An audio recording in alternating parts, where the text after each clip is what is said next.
Culto de las 8, algo que le he llamado cultura del reino. Cultura del reino.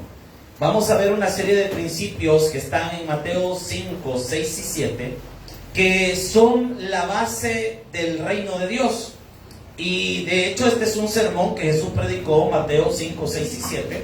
Es algo que se conoce como el Sermón del Monte.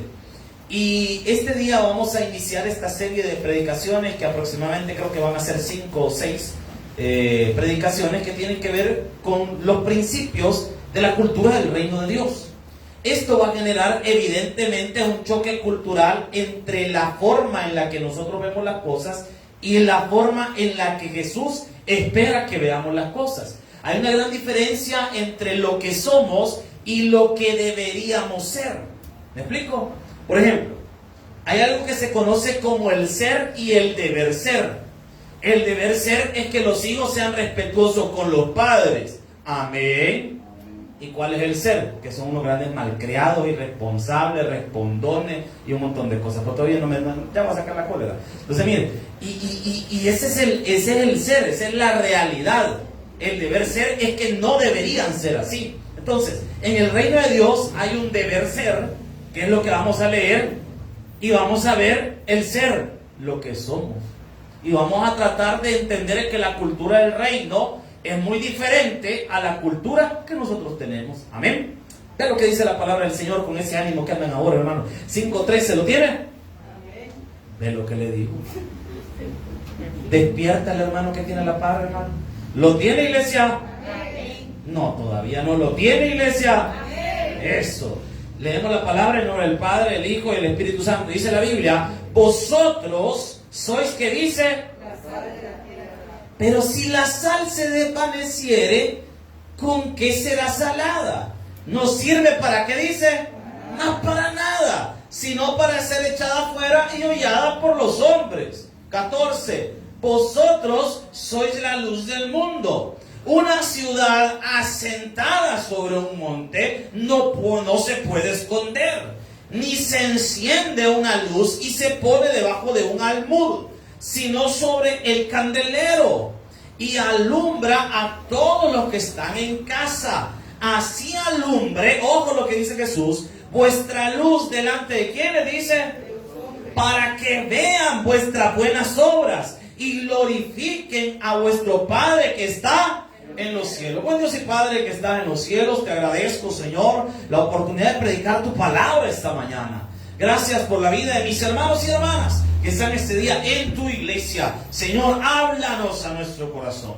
Bendice, Señor, nuestra vida a través de los frutos de tu palabra, y permítenos, cada uno de nosotros, salir confrontados esta mañana. Salir, Padre Celestial, con el deseo de cambiar nuestra vida y ser personas que den frutos dignos de arrepentimiento. En el nombre poderoso de Jesús, lo pedimos todo creyendo. Amén y amén. Pueden tomar su asiento. Le dije que vamos a iniciar una serie que le he titulado La cultura del reino. Primero, definamos qué significa cultura. Para eso, espero que usted siempre, mire, un consejo sano: siempre que venga a la iglesia, compre un cuaderno para la iglesia. Compre un cuaderno para la iglesia. Es pecado en esta iglesia que los que predican en la iglesia no anden que anotar, hermano. Ese es pecado de muerte aquí en la iglesia. Y los que cantan también, porque ¿qué van a cantar si no aprenden? ¿O qué van a predicar si no aprenden? Amén, iglesia. Eso les va a servir. Busquen que anotar, se va a dar cuenta. Subraya la Biblia, no tenga pena de subrayar la Biblia. Ay, es que es la palabra del Señor. Sí, es para estudiarla. Amén. No tenga miedo de rayar la Biblia, ponerla ahí, y después cuando llegue a su casa mediten todo eso. Bien, ¿qué es cultura? Según el diccionario, la cultura es un conjunto de conocimientos e ideas no especializadas adquiridas a lo largo de nuestra vida, que caracterizan a un pueblo o a una clase social. Repito, cultura es el conjunto de conocimientos e ideas no especializadas adquiridas a lo largo de la vida que caracterizan a un pueblo o a una clase social. Cada cultura es diferente. Bueno, aún dentro de nuestro país hay una cultura general en nuestro país, pero cada departamento tiene una cultura en específico, ¿sí o no? Bueno, no nos vayamos lejos. Nosotros, ¿cómo nos comemos las pupusas acá en la zona central? Con salsita roja, ¿sí o no? Salsita de tomate. Bueno, llamémosle salsita roja porque a veces ni tomate tienes volado, ¿verdad? Entonces, mire, salsita roja. Pero usted va al oriente del país y ¿cómo se la come esa gente? Dios los perdone, ¿no? Arrepiéntanse, busquen al Señor. El fin viene, ¿verdad? Entonces, miren qué tremendo. Y los hermanos ya tienen una cultura diferente. Hay palabras que son diferentes y hay culturas diferentes en cada casa. Porque cada uno de nosotros tiene costumbres, porque en resumen, una cultura son costumbres diferentes. Por ejemplo, hay personas que en su casa todo el tiempo se comen cosas fritas. Sí, hay familias que son así. Nosotros somos así. Todo está frito en la casa, hasta el chucho está frito, hermano, hasta nosotros estamos fritos. Pero hay casas donde es costumbre que los domingos a mediodía se pongan a hacer sopas. Es el Día Internacional de la Sopa. Hermano, el domingo es para estar en la iglesia, no es para estar haciendo sopa, pero bueno. Entonces, mire, y la gente tiene costumbres, tiene ideas, esas son sus culturas. Hay gente que su cultura es, por ejemplo, ser una persona irrespetuosa. Aquí, por ejemplo, en El Salvador tenemos problemas a la hora de manejar. La gente tiene la mala cultura de manejar mal. Se atraviesan, se enojan. El día de ayer veníamos, creo que de San Salvador, veníamos pasando por unas calles aquí de Soyapango y vimos un bucero que le atravesó, le pegó un carro y todavía bravo y enojado y manejando mal y gente pesada. Así es la cultura. Pero usted va a otros países como Estados Unidos, hay una cultura de respeto vial. Entonces las culturas pueden variar, hermano, son costumbres, son hábitos, varían de la zona. Por ejemplo, nosotros los latinos, los que venimos de toda esta zona, Centroamérica, Sudamérica, todo el mundo de lado, nosotros sufrimos al viajar a otros países, porque existe un choque cultural. Y se genera una contracultura. ¿Cómo así? Por ejemplo, aquí estamos acostumbrados que a la hora de comer todo el mundo le agarra de hablar, ¿sí o no? La mayoría de gente cuando está comiendo le agarra, pues sí, vos cómo estás, y con la boca bien abierta y masticando, hermano, ¿verdad? Y eso es normal.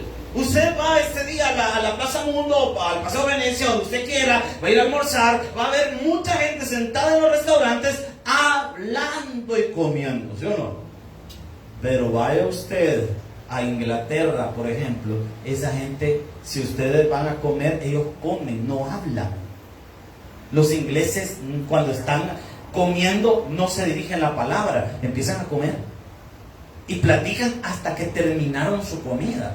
Pero durante comen, no hablan. Imagínense el choque cultural. Usted de repente, imagínense alguna hermana acá que se casa con su inglés. Y usted, pues sí, mira, mi amor. Y el hombre bien bravo viéndola como usted no lo deja comer. Porque hay un choque cultural. Es una cultura diferente. Por ejemplo, en algunas partes de Europa, el timón de los vehículos no viene del lado que suele venir en nuestro país, sino que está del lado contrario. Allí tenemos un problema cultural y se maneja al lado contrario. Entonces, ese choque cultural, eso genera una contracultura, porque están atacando mi costumbre, mi cultura, y tengo que aprender costumbres nuevas. ¿Me está siguiendo, iglesia? Cuando venimos a Cristo, nosotros venimos con costumbres viejas y malas costumbres. Amén. Venimos a Cristo acostumbrados a mentir, acostumbrados a hablar mal del prójimo, acostumbrados a solucionar todo a golpes, acostumbrados a pelear con todo el mundo, acostumbrados a que tengo que ser bravo porque si no yo no voy a dejar que nadie me diga nada, yo voy a hacer lo que yo quiera. Esa es nuestra mala costumbre. Pero viene el Señor y nos muestra qué es lo que deberíamos ser. Y empieza ese choque cultural. Se supone que usted y yo deberíamos ser diferentes por el hecho de estar en la casa de Dios, amén. Pero si somos iguales a las personas que están fuera de la casa de Dios, déjenme decirle que usted y yo todavía no hemos entendido lo que es el Evangelio entonces. ¿Me está siguiendo, iglesia? Ahora, ¿Qué es en sí una contracultura? Es el movimiento o choque de culturas caracterizado por la oposición de valores culturales e ideologías comunes. Es decir, la contracultura es cuando se da el choque de lo que deberíamos ser y lo que hemos sido antes. Eso es una contracultura.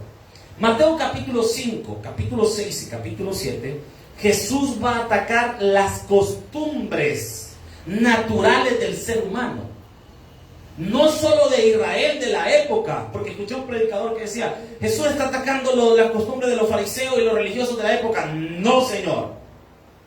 Jesús está atacando las costumbres que todos los seres humanos tenemos. Por eso es que en Mateo capítulo 5, usted va a ver que Jesús inicia su discurso dando una serie de principios. Que estos principios que están del versículo 1 hasta el versículo 12 se van a desarrollar a lo largo de estos 3 capítulos. El versículo 1 al versículo 12 es una introducción donde Jesús nos está dando un índice de lo que va a hablar a lo largo del capítulo 5, 6 y 7. El versículo del 1 al 12 es un índice. Usted puede ir perfectamente viendo desde el versículo 3 y va a ver que son los puntos que Jesús está tratando a lo largo de estos capítulos. Y le aseguro, cuando terminemos esta serie de predicaciones, usted y yo vamos a salir y vamos a ver, cabalito, de lo que dice en el versículo 3, 5, 3, es lo que dice en el 5, no sé qué, y usted va a ir sacando los puntos y a ver qué interesante es esto. Jesús, posterior a habernos mostrado los índices, nos va a mostrar desde el versículo 13 hasta el versículo 16 lo que la iglesia debería ser. ¿Aló? ¿Estamos acá? Y del versículo 17 en adelante nos va a mostrar cómo ser lo que nos dijo en el versículo 5, el 5:13, perdón, hasta el 16. Nos va a mostrar del 17 en adelante cómo alcanzar lo que nos está diciendo en los versículos anteriores. O sea, después de todo este enredo que le acabo de decir, entremos en materia. Versículo 13. Vea lo que dice la palabra del Señor. Primero dice 2 puntos para meditar. 5:13. Vosotros sois el que dice. Vaya, mire, detengámonos ahí. Jesús inicia diciéndonos lo que la iglesia debería hacer, comparándonos con algo, con la sal. Y dice que nosotros deberíamos ser la sal de la tierra. Contrario a la forma mala que nosotros utilizamos la sal, porque nosotros para expresar sal lo hacemos de mala forma, ¿verdad? Es que esté bien salado, ¿verdad? ¿Ha conocido usted gente que le ha dicho a usted eso? Mire, este brother es salado, si rifa una golpiza él se la gana. Mire, esta hermana de gracia le deberían de decir, porque a mí solo en desgracia vive. Se golpea, le pasa esto, le pasa un carro encima, le pasa un camión, como que si solo estuviera lloviendo sobre la cabeza de él. Entonces mire, nosotros solemos llamarle salado a una persona que le está yendo mal. Pero en el contexto bíblico, cuando Jesús nos dice que somos la sal de la tierra, es por lo que la sal se representaba en la época antigua. Y para los antiguos, la sal servía para lo siguiente, anótelo ahí. Servía para preservar la comida. El refrigerador es un invento reciente. Antiguamente la gente preservaba la comida echándole sal. Mire, hace unos años atrás, hace quizás unos 10 años atrás, 12 años atrás, estábamos allá en San José, Montañito, Zulutama. Estábamos predicando la palabra. Y como por la distancia, porque San José Montañita de San Salvador son casi 3 horas y media de viaje, 3 horas y media, casi 4 horas de viaje, no nos podíamos regresar tan rápido, sino que cuando eran eventos que iban a ser 2 días seguidos o algo por el estilo, había que quedarse a dormir allá. Miren, no es lo mismo dormir en una misión. Uno que ha sido misionero, uno sabe que es dormir en el piso, hermano. Uno sabe que es tener que dormir en el piso y hacer un montón de volados. Entonces nos quedamos para el 31, al final de año básicamente. Nos fuimos una semana entera a San José Montañita. La familia del pastor de la iglesia había venido a Estados Unidos y hicieron algo que yo jamás había visto en mi vida. ¿Puede creer que esa gente gastó 300 pesos en cohetes? Bueno, nos aburrimos de reventar pólvora ese día. ¿Sabe qué terminamos haciendo? Con el pastor Bernardo. Agarró un mortero y lo aventó a la caja de cohetes y ahí se reventaron todos de un solo. Y salimos corriendo bien varoniles todos.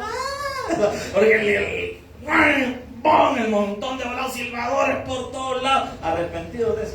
Pero también la familia de él compró una vaca. Y la mataron. Yo nunca había visto cómo mataba a un animal de eso. Pero madre, traumado toda la vida, hermano. Le quitaron el pellejo, le cortaron toda la carne. Y en la casa, haga de cuenta que esta es la casa, habían puesto como que va a tender usted el montón de volados así como para tender de cuerda. Y ahí habían colgado la carne.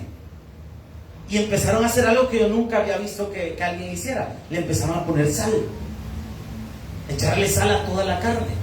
Pues como era un montón de carne y no éramos leones los que íbamos a comer, le estaban echando sal para preservar la carne. Yo nunca había visto a alguien que hiciera eso. Era la primera vez en mi vida viendo eso. Porque en nuestra época nosotros ya nadie hace eso casi, hermano. Te va al súper y compra su bandejita de carne. Lo peor que está bien caro ahorita, ¿verdad? Entonces, mire, y ahí va a comprar su bandejita y se la come el mismo día. Pero preservar la carne, la gente lo hacía desde tiempos muy antiguos a través de la sal. La sal también, al igual que en nuestra época, sirve para sazonar. Las personas que tenemos problemas hipertensivos o problemas de esa índole, pues la sal no es nuestra amiga, ¿verdad? Pero qué rica es la sal, hermano. Hay gente que no le gusta, no sé qué les hicieron en la infancia a ustedes, hermano. Pero mire, como la gente que toma el café sin azúcar, hermano. Dios, no sé qué les pasa a ustedes, qué sufrieron en su infancia, hermano, qué les hicieron, hombre. Porque mire, y la gente tiene la cosa, hay gente que no puede comer si no tiene el salero a la par. Y la cosa está más salada que saber qué, pero ay, le falta salita. Como que está nevando usted. La ensalada le sigue un montón. Yo soy uno, hermano. Hay gente que yo no tengo complejo de conejo, hermano, pero hay gente que yo lo veo que bien tranquila, ¿verdad? Agarra su pedazo, lo come tranquilo. Pero habemos otros que tenemos, porque si no, no se pasa de volado. Entonces la sal sirve para sazonar. Y en la antigüedad también la sal servía para pagar. ¿Saben ustedes eso? Una de las primeras monedas que se desarrolló fue la sal. Fue el primer, como una especie de moneda. De ahí viene la palabra salario. Porque a las personas después de su trabajo le pagaban con sal. Mire qué tremendo, usted va a ir a trabajar. Vaya, se ha ganado 2 libritas, hermano, ¿verdad?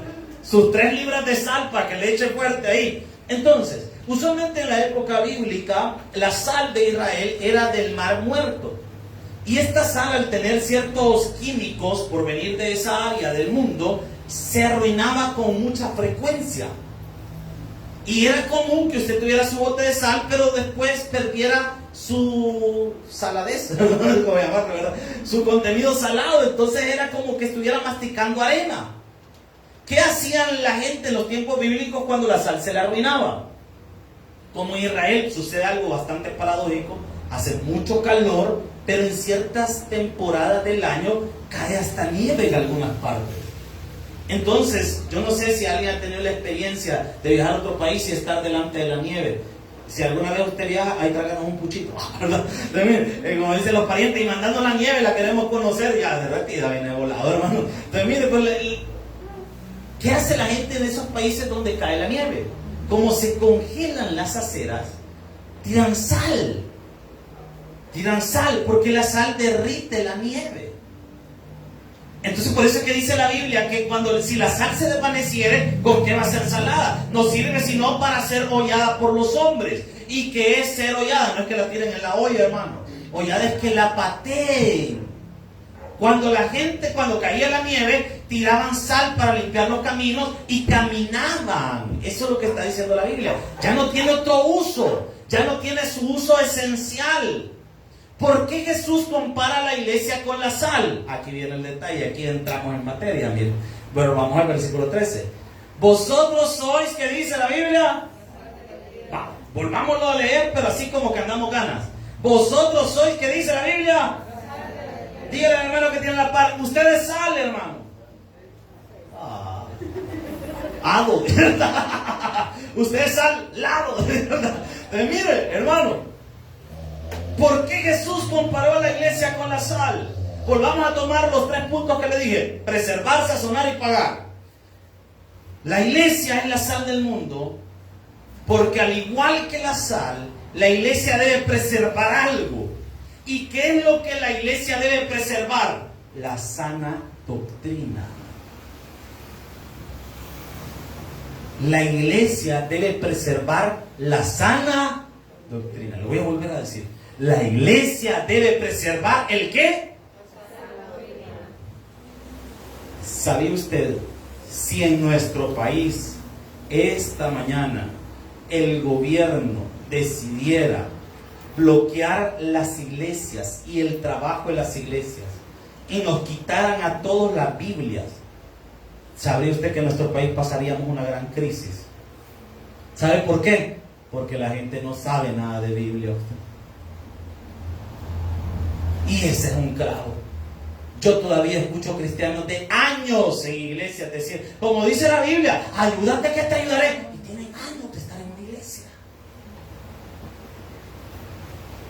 Ya, mire, si alguna vez usted me acompaña a una vela, me acompaña a un bautismo o lo que sea, tenga en mente que probablemente lo ponga a cantar.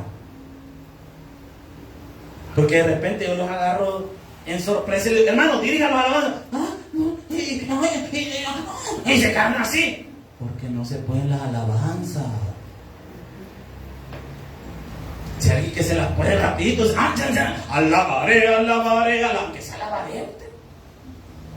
Pero ¿qué nos pasa? Porque no nos sabemos las cosas. Si este día le quitaran a usted la Biblia y le dijeran, vaya, tiene que seguir predicando, pero sin la Biblia. Cuando Moisés metió los animales en el arca, y cuando Abraham habló con Faraón y le dijo, libera a mi pueblo, y cuando Jonás evangelizó a Jesús, imagínense, usted era todo cruzado el hermano. ¿Por qué? Porque no conoce su Biblia. Si no conoce los versículos en la Biblia, mucho menos conoce la sana doctrina. ¿Y cómo va a preservar la sana doctrina y no la sabe? Es que la labor de la iglesia es preservar este conocimiento bíblico. ¿Para qué? Y transmitirlo a la siguiente generación. Por eso es que dice la palabra de Dios en el libro de Deuteronomio, y estas palabras las repetirás ¿a quiénes? A tus hijos. En el camino, cuando estés en la casa, en el trabajo, en esto. ¿Por qué? Porque su idea es transmitir lo que Dios le ha dado a usted a la siguiente generación. Nos reunimos en la iglesia no por costumbre. Amén. Nos reunimos en la iglesia para que el predicador y el pastor o quien sea nos enseñe algo de la Biblia, para que algo de la Biblia que hemos aprendido esta mañana en la iglesia, al salir de la iglesia, lo pongamos en práctica. ¿Sabe cuál es la única forma de que algo no se olvide? Practicarlo. Practicarlo. Entre más usted lo practica, no se le va a olvidar. Esa es una forma de preservar el conocimiento, practicarlo. Practicarlo. Pregunto algo, hermano. ¿Usted está practicando la sana doctrina? ¿Sabe que la iglesia está cometiendo un error? En general, no estoy hablando de nuestra iglesia, de nuestra denominación, estoy hablando de la iglesia en general. Estamos preservando o estamos cambiando muchas cosas, incluyendo lo que enseñamos. Incluyendo lo que enseñamos. Ahora usted va a ver muchos pastores que hablan de la prosperidad, de que vamos a tener pisto, de que las cosas nos van a salir bien, de que usted va a ser próspero. Ruge como león, hermano, ruge como león. No, hombre, el hermano ruge, pero de otra cosa, ¿verdad? Entonces, mire, y enseñamos un montón de cosas que no son la sana doctrina. ¿Y qué pasa si la sal pierde su sabor? ¿Ya no sirve para qué dice la Biblia? Si la iglesia no preserva la sana doctrina, entonces ¿para qué sirve? Para nada. No sirve para nada. No, pero mire, nosotros tenemos conciertos cristianos. Y mire, aquí se cantamos bien chivo. Y tenemos buenas voces. Y cantamos esto. Y mire qué bonito lo que cantamos. Pero ¿qué predican? Nada. No me acuerdo a quién le di un estado que decía algo parecido, que no se trataba de ir a la iglesia que tuviera el mejor local. Creo que era mi hermana Roxana, creo que fue la que publicó eso, no me recuerdo quién fue, pero creí que fue ella. Y lo leí y dije, tiene razón lo que la hermana publicaba. No se trata de ir a la iglesia que tiene el mejor local, el mejor sonido, los mejores cantantes, sino a la que predica el evangelio. Y eso tiene razón. Tiene razón. La gente a veces se va por problemas, se va porque la iglesia la ven grande, porque tiene un buen local, porque tiene aire acondicionado, porque tiene estas facilidades, porque me voy a parquear bien, por esto, por aquí, por allá, y me voy por otras cosas. Pero hermano, lo que usted lo debe mover no es el ambiente de la iglesia, sino lo que se predica en la iglesia.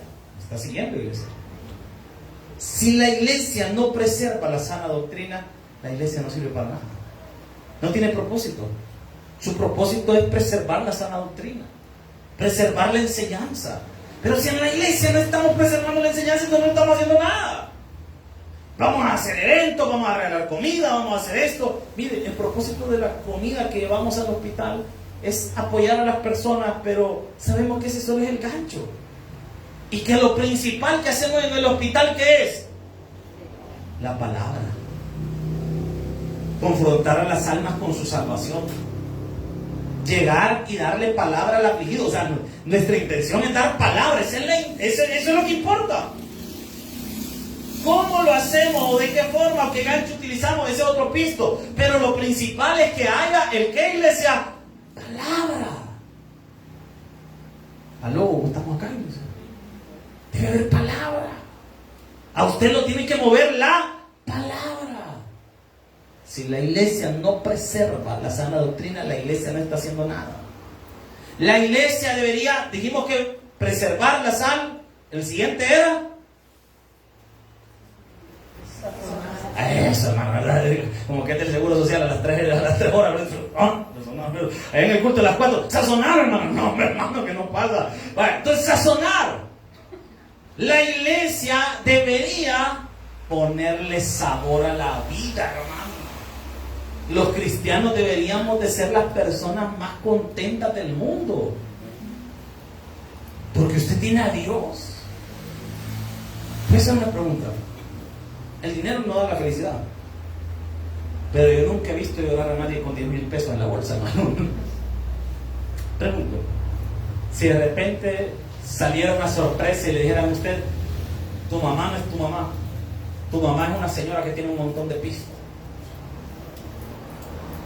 Y tiene 3 casas y te quiere regalar una casa en tal parte, con una cuenta de banco con tantos miles de dólares. ¿Cómo estaría usted, hermano? Gracias, señora, por haberme cuidado, ¿verdad? Nos vemos, ¿verdad? Salud, ¿verdad? Con todo, contento. Contento.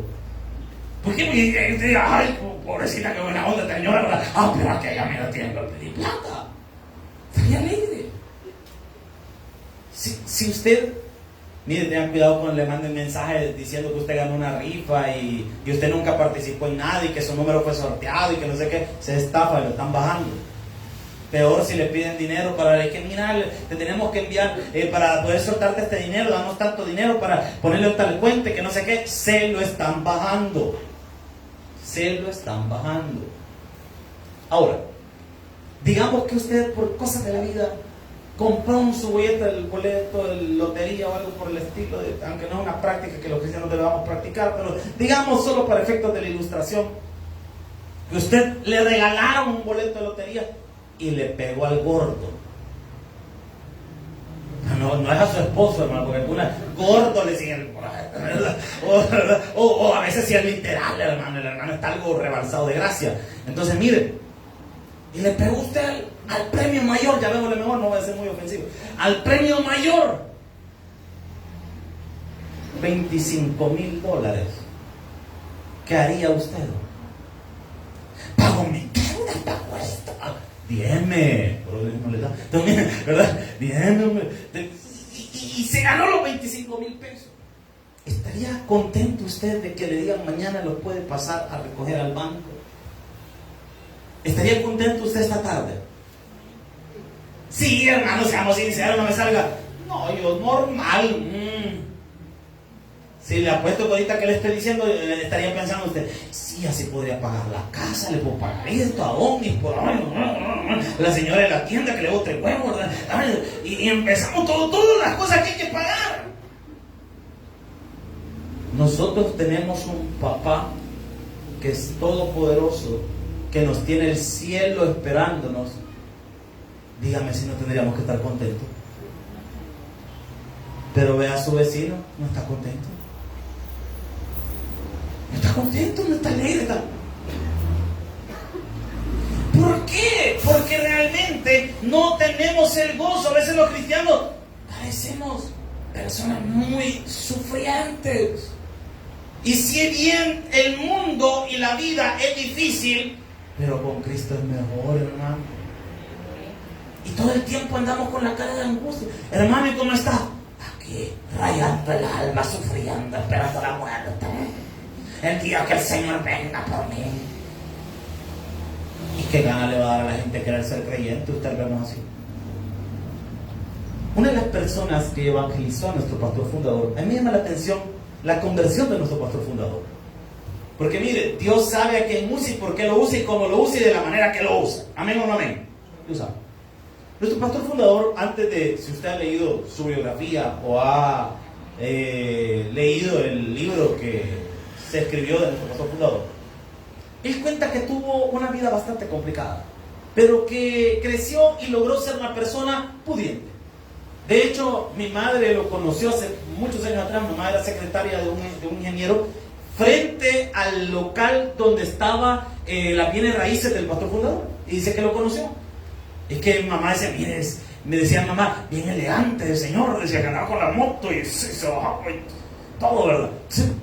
Nuestro pastor fundador ya era una persona con cierta calidad de vida y con una riqueza, me molesta. Era una persona próspera.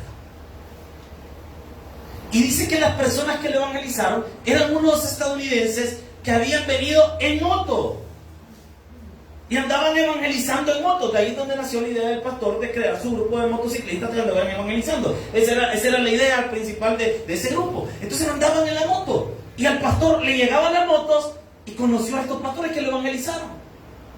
Y dice que los pastores le invitaban para que fuera con ellos a campañas evangelísticas en la moto. Y el pastor dijo, sí, hombre, con andar pagando, démosle, vámonos. Mire cómo son las cosas.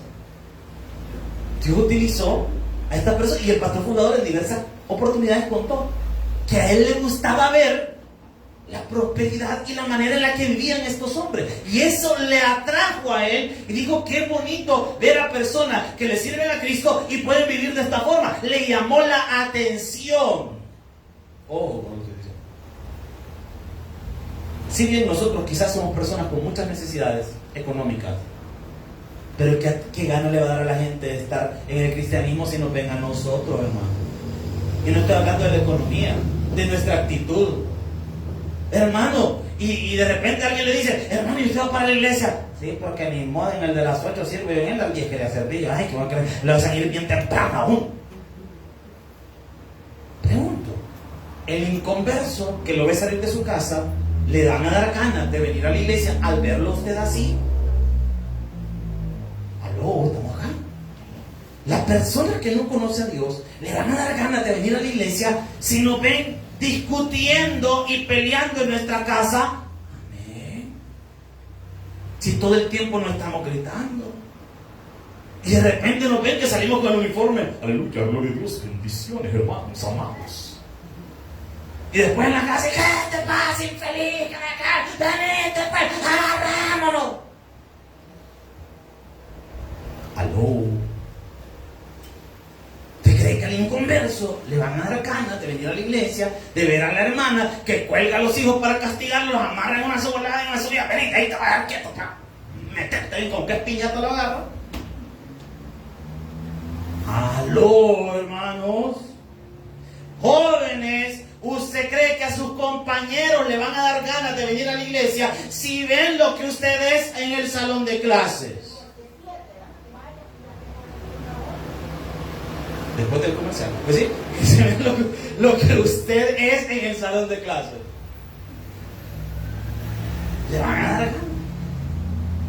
¿Cómo va a poder usted invitar al cipote, que es su amigo, en el salón de clase, si lo escuchan todas las malas palabras que se le salen en el salón de clases? Ay, mira, te quiero invitar después de la gran devanada de malas palabras, aganada, sinvergüenzada y todo el montón de cosas que digo. Ay, pero quiero invitarte a mi congregación. ¿Usted qué cree que ese bicho le van a dar ganas de venir? No, hombre, se va a creer para ser como esta, nada. Aló, estamos acá, iglesia. No estamos siendo la sal de la tierra. Estamos igual a los demás, compartiendo la cultura de los demás, pero no impartiendo la cultura del reino. La sal también servía para pagar. En esto, la iglesia debe ser útil en las manos de Dios. ¿Sabe qué bien triste que en la iglesia a veces Dios quiere hacer algo y los hermanos en la iglesia no queremos hacer nada? Hay pastores que Dios nos está gritando y nos está diciendo, vaya, quiero que hagan esto, quiero que hagan este trabajo, quiero que evangelicen, quiero que cambien esto. Y a veces los hermanos de la iglesia decimos, no lo queremos cambiar. Y Dios nos está moviendo a hacer algo. Amén. Mire, todo el trabajo que estamos haciendo en el hospital es increíble, las puertas que Dios nos está abriendo y el trabajo que se va a hacer en el hospital. Estamos yendo los miércoles, ahora nos pidieron que trabajar con el área de paliativos. Hermano, esa área de los hospitales no suelen soltarla, no ponen a nadie a hablar. A veces ni a los capellanes propios de un hospital los dejan entrar a esa área. Pero mire cómo son las cosas del reino. Cualquier día, ¿y por qué San Bartolomé? Si nomás tenemos otro hospital, tenemos este. Claro, nosotros queremos ir a estos dos hospitales que tenemos cerca, pero el Señor no abrió puerta allá. Pero ¿qué tal si nosotros no? Allá dicen que hay que ir, no, hombre, hay que vayan a la otra iglesia, nosotros quedémonos aquí cerca, porque este es el de nosotros. Y que, hermano, pero si Dios nos está mandando y nos está abriendo, y no Él es el Señor de la iglesia, pues. ¿No Él es el Señor y manda nuestra vida? ¿Pero qué suele ocurrir en las iglesias? Jesús habla y no le hacemos caso. Jesús habla y no le hacemos caso. Hermanos, yo creo algo. Cuando una persona pone atención en el culto, aprende la palabra, esa persona pocas o casi nunca va a necesitar que uno le llame la atención. Porque la misma palabra le va a corregir sus malas costumbres. Entre más usted se expone a la palabra, menos malas costumbres vamos a tener. Porque la palabra nos va a golpear el corazón y nos va a ayudar a cambiar. ¿Me está siguiendo la iglesia del Señor? Entonces, la iglesia es como la sal porque preserva, sazona y paga. Pero también nos dio otra ilustración. Y ve lo que dice la palabra, estamos ahí. En el 13, vosotros sois la sal de la tierra, pero si la sal se desvaneciere, es decir, ¿con qué va a ser salada? ¿Quién puede salar en la sal?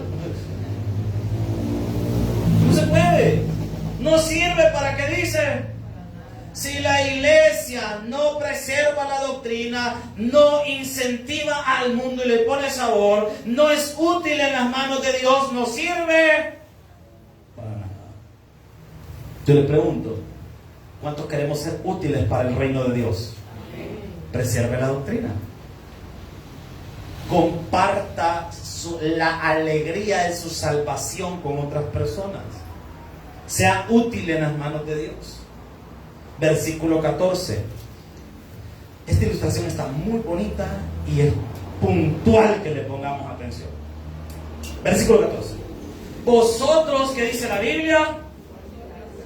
Nosotros no somos la luz, somos portadores de la luz de Cristo, porque la luz es de Cristo. Y lo que la gente ve en nosotros es a Cristo. Y una luz en medio de la oscuridad tiene una característica. Por muy pequeña que sea la luz, por muy pequeña que sea la luz, Cuando hay oscuridad, enciende todo, por muy pequeña que sea la luz.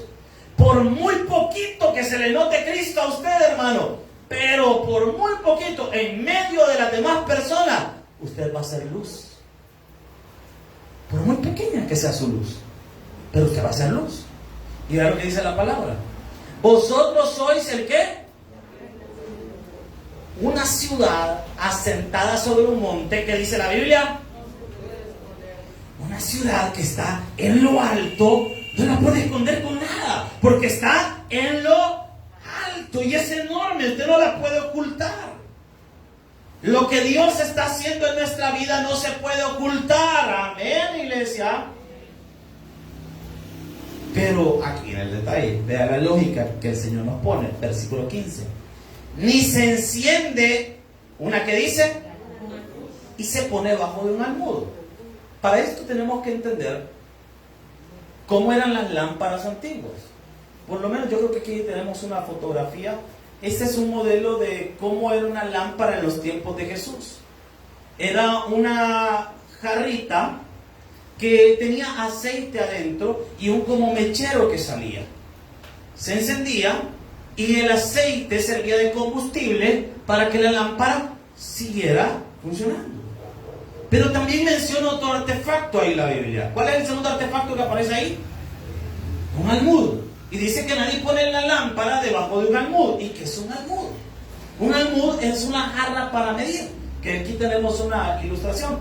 Esta es una como las que se usaban en los tiempos de Jesús. Esta es la ilustración de un almud.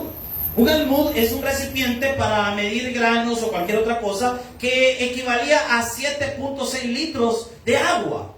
Esa es la media que cabía en el almud. Es una forma de medir.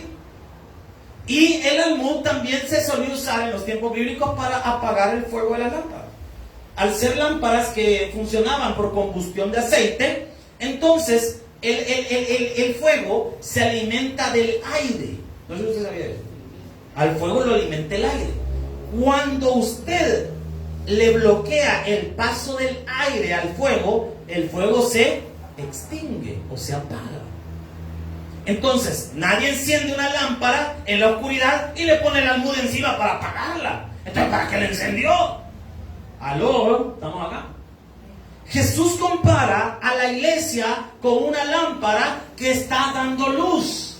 Y esta ilustración no solo está aquí, sino que la vemos también en el libro de Apocalipsis, en los primeros capítulos. ¿Cómo menciona Jesús a las iglesias?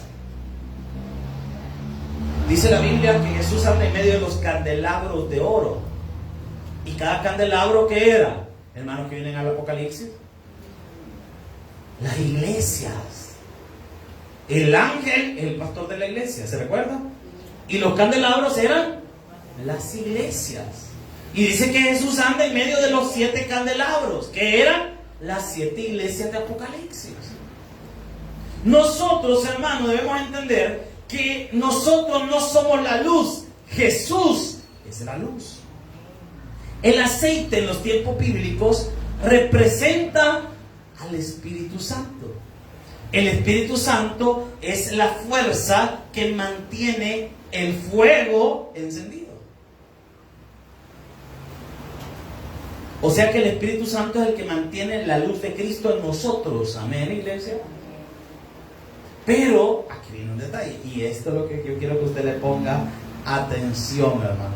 Dice la Biblia: ni se enciende una luz y se pone debajo de un almud, sino sobre un candelero, y alumbra a todos los que están. ¿A dónde dice la Biblia? En casa. Su luz, que no es suya, sino que es de Cristo, debe alumbrar a todas las personas. Pero ¿cuál es esa luz? ¿O cómo identificamos esa luz? Versículo 16. Así alumbre vuestra luz delante de ¿quiénes? Primero, la luz que la iglesia debe dar es un testimonio público, porque dice que esa luz está delante de los hombres. O sea que estamos hablando de obras, que la gente vea a Cristo en nosotros. Y vea lo que dice la palabra: para que vean vuestras, ¿qué dice? Y le den la gloria a usted. ¿A quién? O sea que cuando nosotros vamos al hospital y la gente nos da las gracias, ¿qué debemos decir nosotros? La gloria sea para Dios. Cuando de repente usted cante, ministre y alguien se acerca y le diga, hermano, la forma en la que usted cantó me ministró. Usted va a poner, sí hermano, que eso es así, porque mire, yo he pasado 3 semanas de ayuno, me metí en los 21 días de ayuno y oración, y yo levanto mis manos y la gente cae, hermano. ¿Para quién es la gloria? A Dios. La gente debe ver la obra de Cristo en nosotros. El Espíritu Santo es lo que le da la fuerza a la iglesia. Por eso es que dice Hechos 1.8, alguien que me haga el favor de leerlo, por efecto del tiempo no puedo leerlo porque ya se me terminó el tiempo. Hechos 1.8, alguien que me lo lea, por favor. Hechos 1.8, uno nada más rapidito. Solo un hermano. Por favor. 1.8. Y les dijo, no, pero recibiréis poder cuando haya venido sobre vosotros el Espíritu Santo, y me seréis testigos en Jerusalén, en toda Judea, en Samaria y hasta lo último de la tierra. Va. Y dice la Biblia, y recibiréis, ¿qué dice? Va. Si usted dice que usted no puede servir, usted está mintiendo. O no tiene el Espíritu Santo. Y si no tiene el Espíritu Santo, usted no es salvo. Porque alguien diría, hermano, necesitamos a alguien que nos ayude a cantar. Yo no puedo, hermano. Yo no puedo hacerlo. ¿Qué está diciendo usted? ¿Acaso está contradiciendo usted la Biblia? Porque la Biblia dice, y recibiréis el que dice poder. ¿Y qué es poder, hermano? Fuerza. De hecho viene la palabra dinamos, que significa explosión, o sea, es fuerza. ¿Cómo que no va a tener la fuerza usted para seguir adelante? Ay, pastor, a mí ya se me acabaron las fuerzas para luchar por mi familia. Mentira. ¿Por qué? Porque la Biblia dice que recibiréis el ¿qué? O sea que si usted tiene el Espíritu Santo, que es el combustible que mantiene la luz de Cristo encendida en nosotros, usted puede seguir adelante. Ay, es que es bien difícil. Es que le digo que iba a ser fácil. Que sea difícil algo no quiere decir que sea imposible, solo quiere decir que hay dificultad. Pero que se puede hacer, hermano. Se puede hacer, seguir adelante.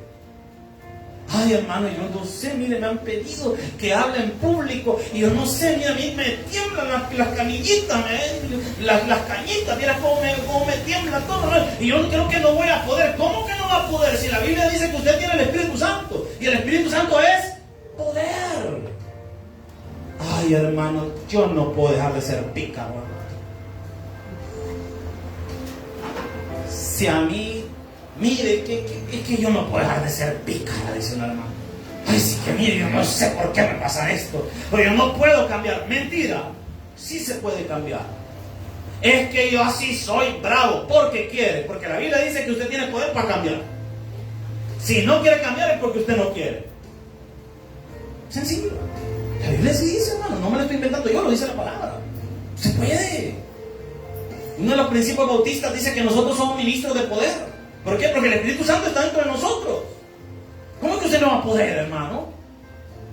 Ah, yo no sé si resiste, hermano, pertenecer a un ministerio por todas las cargas que se vienen. ¿Sabe usted que cuando usted le sirve al Señor, el Señor cuida de usted todavía más? Amén. Y Dios le abre puertas para su vida. ¿Cómo va a creer usted que va a decir que no puede hacerlo, hermano? Por favor. Dios nos ha puesto para ser personas que marquen la diferencia. Pero si tenemos la misma cultura que todo el mundo tiene, no somos luz de nada, hermano. Nuestra cultura es la que dice la Biblia, no la que el mundo impone. Deberíamos ser luz, no para que la gente nos vea a nosotros y glorifique nuestro nombre de ninguna manera. Somos luz para glorificar a Jesús. Que la gente pase aquí enfrente y puedan decir, mire esa iglesia, hay hermanos que son hermanos de verdad. Pero no para que nosotros nos sintamos grandes. Sí, que nosotros, ¿verdad? Aquí nosotros. ¿Lo hacemos para qué? Para que la gente glorifique a Dios. Y dirá, si esa gente pudo cambiar, yo también quiero a ese Dios que pudo cambiarlos a ellos. Si esa hermana yo la conocí como era antes, usted viera, pero mire cómo es ahora. Yo necesito de ese Dios que la cambió a ella. Es tiempo de cambiar, hermanos. Es tiempo de hacer las cosas diferentes. Es tiempo de ser transformados y hacer las cosas para Dios.